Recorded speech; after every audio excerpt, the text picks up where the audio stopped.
Rational, unstoppable, thankful, honest, active.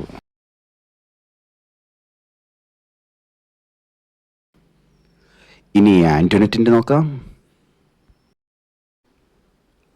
Nice, energetic, talented, tolerant, educated.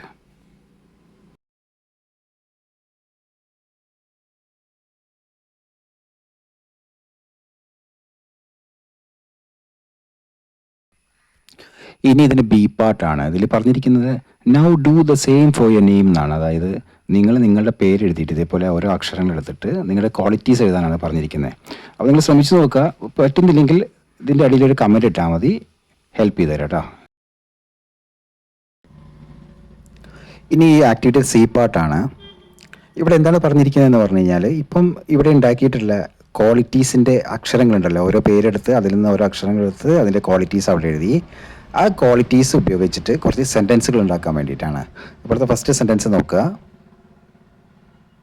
കുഞ്ഞിച്ചിരിത is A kind girl. അപ്പോൾ K വെച്ചിട്ട് kind ഇവിടെ ആദ്യം എഴുതിയിട്ടുണ്ടായിരുന്നു. ആ kind വെച്ചിട്ടൊരു സെൻറ്റൻസ് ഉണ്ടാക്കി. അതേപോലെ മറ്റ് ക്വാളിറ്റീസും വെച്ചിട്ട് സെൻറ്റൻസ് ഉണ്ടാക്കാനാണ് നിങ്ങളോട് ആവശ്യപ്പെട്ടിരിക്കുന്നത്.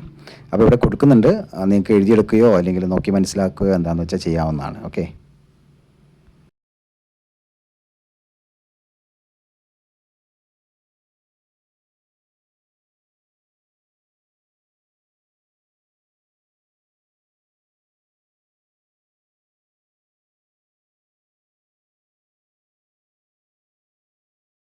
ഓക്കെ, ഇനി ആക്ടിവിറ്റിയുടെ ഡി പാർട്ടാണ്. ഡി പാർട്ടിൽ പറഞ്ഞിരിക്കുന്നത് കുഞ്ഞിച്ചിരുതയെ പറ്റിയിട്ട് ഇതുവരെ ചർച്ച ചെയ്തിട്ടുള്ള ക്വാളിറ്റീസിൽ ചിലതെടുത്തിട്ട് ഒരു ഷോർട്ട് ഡിസ്ക്രിപ്ഷൻ തയ്യാറാക്കാനാണ്. അതായത് ക്വാളിറ്റീസ് എല്ലാം ഉപയോഗിച്ചിട്ട് കുഞ്ഞിച്ചിരുതയെ പറ്റിയിട്ട് ഒരു പാരഗ്രാഫ് വിവരിച്ച് എഴുതുക.